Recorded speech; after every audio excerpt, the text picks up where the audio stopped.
Hello, and welcome back to part two. So part one video got a little bit cut off there right at the end. I'm going to have to make a mental note to be a little bit more conscientious of the time so that I'm aware when the video is starting to run out of time. But I think I pretty much got in most of the info on this slide here. So we were talking about that third tier of Blake's mythology, which is tested innocence.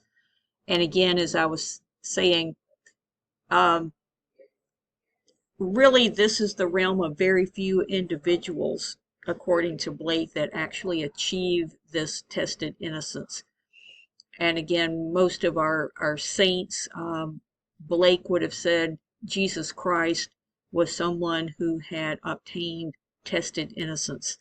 And again, it's just that idea of coming full circle, right? We return to that state of innocence, but we are wiser and purer for having endured experience and everything that experience puts us through. So that's just a little bit of the wisdom behind that. Let me see if I can get this full screen for us. Remember when I said William Blake was a painter and engraver as well as a poet? So his engravings are almost as famous as his poems. His engravings and paintings are. And of course, he illustrated all of his works, including the Songs of Innocence and of Experience. And the neat thing about Blake's artwork, his paintings and engravings, they're really something to study in and of themselves. He intended for his paintings and his engravings and his poetry to all kind of relate. He didn't intend for these to be separate entities or separate works of art, that they're all working together so that the paintings actually enhance his poems in some very interesting ways. Because you'll find things in the paintings, for example, that will add additional layers of meaning to the poems and vice versa. So the two that are often compared is the lamb from Innocence and then the tiger, which is from Experience. All right, so I think with that said, I'm going to jump ahead. I want to talk about the poems, and then we'll kind of circle back to the illustrations because it might make more sense that way. So these are the first of your two assigned poems for today, and they're from, again, different sections of the Songs of Innocence and of Experience. The lamb is from Innocence, and the subject matter is how the lamb, like the child, which in the Bible, those are very similar things. Throughout the Bible, we see children compared to lambs and vice versa. And that's what Blake is playing on here. So it's probably one of the simpler of a very complex collection of poems. There's not anything really too deep going on here because it's pretty straightforward in its meaning. And of course, it's equating the lamb to the child and to Jesus, and Jesus again being the one figure who's managed to achieve tested innocence. So reading this poem, again, that meaning will become clear. Little lamb, who made thee? Dost thou know who made thee? Gave thee life, and bid thee feed by the stream and o'er the mead. Gave thee clothing of delight, softest clothing, woolly bright. Gave thee such a tender voice, making all the vales rejoice. Little lamb, who made thee? Dost thou know who made thee? Little lamb, I'll tell thee. Little lamb, I'll tell thee. He is called by thy name, for he calls himself a lamb. He is meek, and he is mild.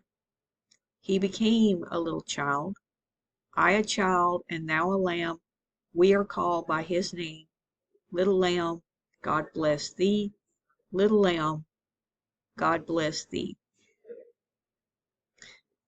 He's talking about Jesus, in a lot of this. Jesus is who is being referenced when it says he is called by thy name. For he calls himself a lamb. He is meek, he is mild. He became a little child. So you can see how the lamb is exemplifying that state of innocence. Now, in his other collection, the Songs of Experience, we also get a tribute to an animal. And again, these two poems are often paired together for comparison. In Experience, he celebrates the tiger. The spelling is not accidental, by the way. That was how Blake spelled it. And I'm not sure if that was intentional on his part or not, because really spelling, by the time that Blake lived, English spelling was pretty much standardized.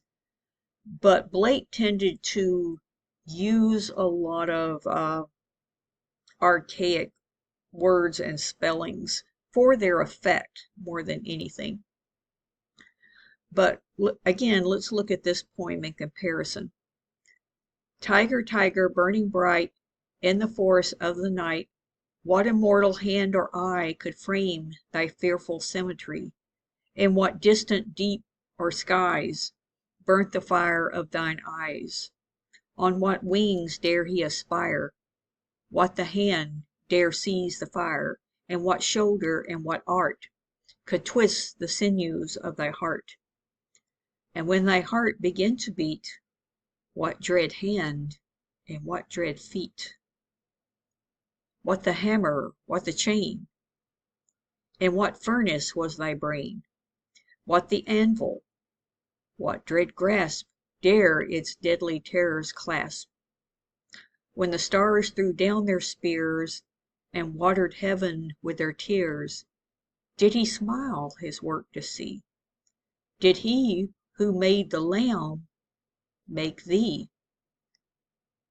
Tiger, tiger, burning bright in the forest of the night, what immortal hand or eye dare frame thy fearful symmetry?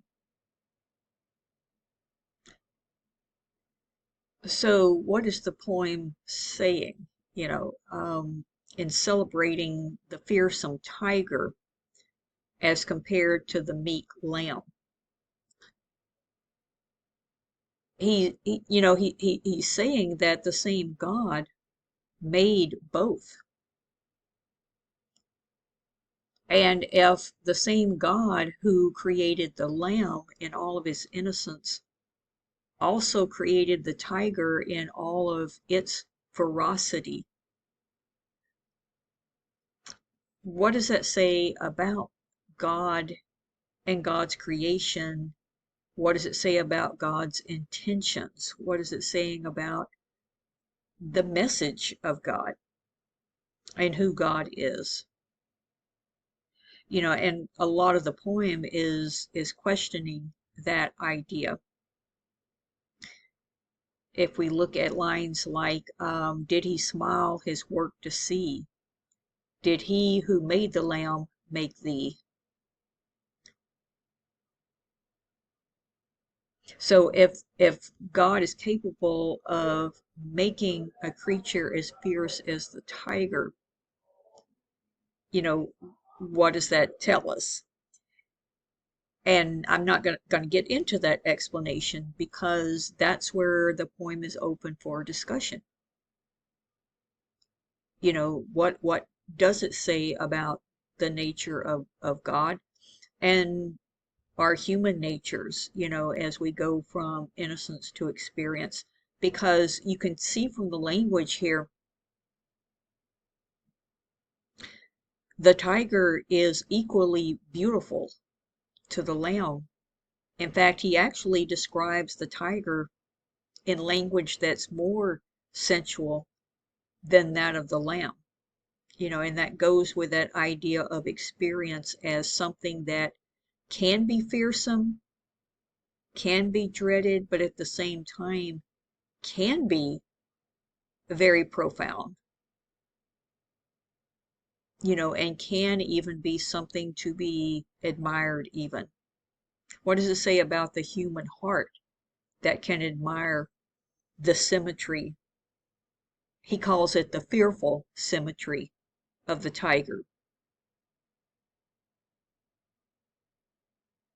Let's go back for just see if it'll let me.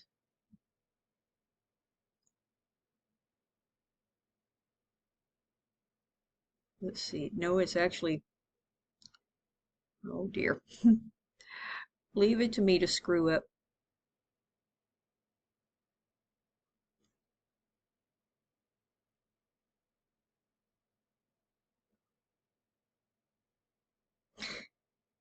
Yeah, if you look at, again, comparing the two illustrations, right? And the lamb is very typical of Blake's sort of ideology when he's talking about innocence, right? The little boy has no clothes on. I don't know if you can see that or not, but that's not William Blake being an old pervert. He's like, oh, I'm going to paint naked children. No, that's not what it's about. But his children are always unclothed because that represents the purity of that innocence. But look at the tiger. We've had a lot of discussion about the meaning of this tiger, because in the painting, despite the language of the poem, he doesn't really look fearsome or awe-inspiring. In fact, as my professor said, and I was in a graduate seminar on Blake recently, and we were discussing this very thing, and he said,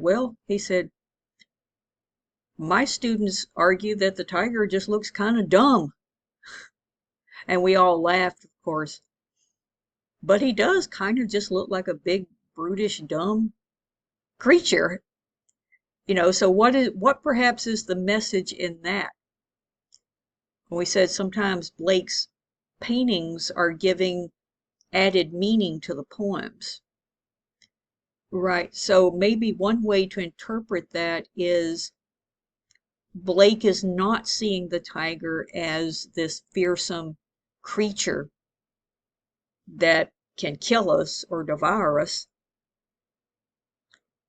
There's still a kind of innocence and wonder even within the tiger. He looks more like he's just curious about his environment or something. And that's part of Blake's modus operandi, if you will, that he's making that argument that innocence still exists even within the state of experience. All right, so I'm going to leave it there. I'm going to allow plenty of room this time so I don't just get cut off. And I will load this video, and I will load part 3 very shortly. Bye-bye.